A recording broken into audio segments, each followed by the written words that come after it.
concept of Jubilee. Now, next scene, or this scene, she's expressing to Roberto basically that she's a gamer and Roberto's a gamer. So this is showing a lot of love to gamers. So we're gonna realize throughout this episode, one of the biggest things is the love of gamers and the pro and cons of gamers. Being a video game head. So we already know, everybody knows if you're not one yourself, you can be playing a video game, really get caught up into it, and end up playing that thing for hours and hours and days and weeks and months and years, and it can go on for a very long time, getting caught up in video games, part 1, part 2, part 3, then this series, and then that, and then this one.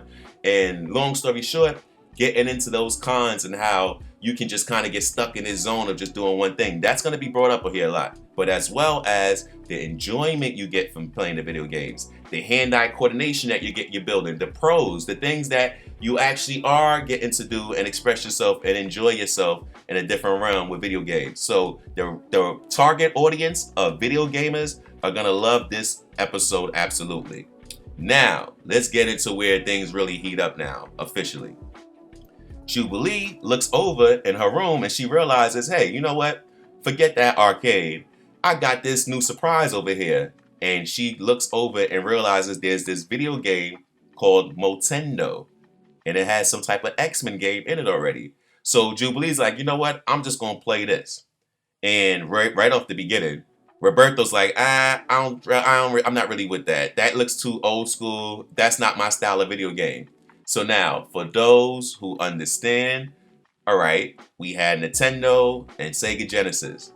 Super Nintendo, all of these things, if you think about the Super Nintendo and the Genesis, the concept, that's what that Motendo looks like. Just pay attention. The controllers, the whole flat platform. So Motendo ends up as Roberto is basically kind of dogging it like, yo, this is old, it looks old school, that ain't something I even want to care about playing. As soon as he starts dogging the game and talking kind of downplaying it, the game just turns on by itself. And as they're shocked and surprised on, hey, how did that happen? Like, nobody turn that on. The game has tentacles that comes out and attacks them. So when it attacks them, it attacks Roberto, takes over his body, his eyes glow, it comes on like spreading into him. And then Jubilee, she's trying to fight it off, but the same thing, it ends up taking her. And it's like they just transform and it just takes over their bodies. So that's the end of the scene right there. So now, the next scene starts off immediately with them waking up. They're right back in the room. All good, nothing's wrong with them. And they just like confused on, yo, how long will we playing that game? Like, I thought, how did we just go to sleep and wake up that fast? I thought we just turned the game on. So as they're confused, they get attacked, rip through the door and rip through the wall, and there's a sentinel who's trying to come and get them. Grab Roberto, and Jubilee is trying to fight him off. So now they're like, you could look in the background, they basically are not in the mansion anymore. They're just in this whole new world now. So, but they're fighting a sentinel, so there's no time to really think about all that. So Jubilee's fighting a sentinel off, but you know, just like the old days, Jubilee don't have enough power right now to beat no sentinel.